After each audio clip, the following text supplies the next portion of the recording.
Fala, meus amigos, muito bom dia, boa tarde, boa noite, né? Prazer gigante estar com vocês aqui. Meu nome é Matheus Pinheiro, sou professor aqui de Física do Colégio Farias Brito e vim aqui essa noite para falar em nome de toda a equipe de Física do Farias Brito, tá certo? Comentar aqui um pouquinho sobre a prova da UES 2026.1, primeira fase, beleza? Trazer aqui alguns comentários, o que a gente achou dessa prova, tá certo? Então, para começar aqui, pessoal, queria parabenizar a banca, né? Foi uma prova que, dentro das possibilidades, né? A gente está falando aqui somente de 8 questões. Foi uma prova que conseguiu diversificar bastante nos assuntos, tá certo?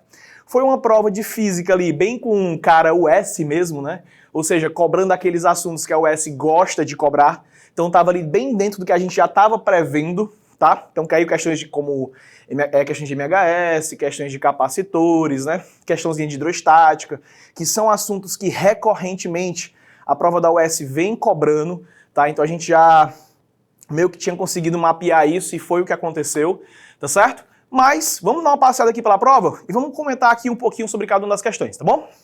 Então, vou mostrar aqui a prova para vocês. Essa questão aqui de número 39, né? Nossa primeira questão de física, né? É uma questãozinha de hidrostática, questãozinha literal, né? Bem no estilo S mesmo, com tubo em U, onde a gente tinha que usar ali o teorema de Stevens para conseguir resolver, tá certo? Então, esse estilo de questão já caiu em provas anteriores, né, da UES, então por isso que a gente fala tanto para os nossos alunos, né? Façam as provas anteriores, isso é muito importante, né? Ainda mais se tratando de UES, porque a UES gosta, muitas vezes, de pegar uma ideia que já foi cobrada, dar uma repaginada nessa ideia e trazer de volta para uma prova nova, né? Então, assim, questão 39 mostra isso pra gente, tá? A questão de número 40, pessoal, é uma questãozinha de MHS, né, clássico. A gente sempre fala aqui para todos os nossos alunos, né, revisem MHS para a prova da UES, a UES gosta muito desse assunto, tá? E dito e feito, caiu novamente aí uma questãozinha de MHS, nesse caso envolvendo energia no MHS, tá certo?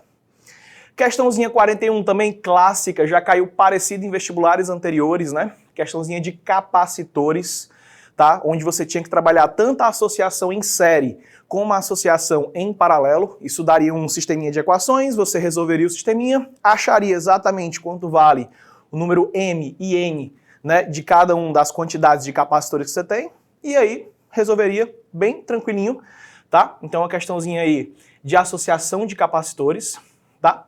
Questão de número 42, uma questão de refração. Também é uma questão que a gente julga um pouco ali tranquila, só um cuidado na hora da leitura, mas nada demais também, uma questãozinha de refração, tá? Mudança de meio, tá certo? A questão de número 43, uma questãozinha de cinemática, também bem legal, bem bacana, bem tranquilinha, né? Só caberia ali um pouco de atenção na hora de fazer as análises, tá certo? A questão de número 44 é uma questão ali de termodinâmica, envolvendo ciclos termodinâmicos. E aí a gente tinha que lembrar algumas coisas. Por exemplo, num processo cíclico, a variação de energia interna é nula, né? Lembra que a energia interna é uma função de estado, não depende do processo, depende apenas do estado inicial e final. No processo cíclico, portanto, essa variação vai ser nula. Além disso, num processo cíclico, né, o trabalho é igual à área interna lá do gráfico, tá? Então essas informações... Lembrar também que quando o ciclo é horário, o trabalho é positivo, quando o ciclo é anti-horário, o trabalho total do ciclo é negativo. Então essas informações já eram suficientes para conseguir resolver essa questão aí, também. Questãozinha bem bacana, bem construída, tá? A gente só queria salientar aqui, voltando aqui um pouquinho, pessoal, nessa questão de número 41, né? Houve uma pequena confusãozinha por parte da banca na hora de escrever aqui a capacitância, né? Foi escrito com o Fzinho minúsculo, né? Enquanto esse U deveria ser o micro, né? E esse Fzinho deveria ser um F maiúsculo, que é o farad, né? Unidade de capacitância, né? Então deveria ser microfarad. Mas nada que comprometesse o entendimento da questão, tá? Mas só fica aqui um ponto de atenção para a correção disso aqui, tá? E inclusive das demais também, né?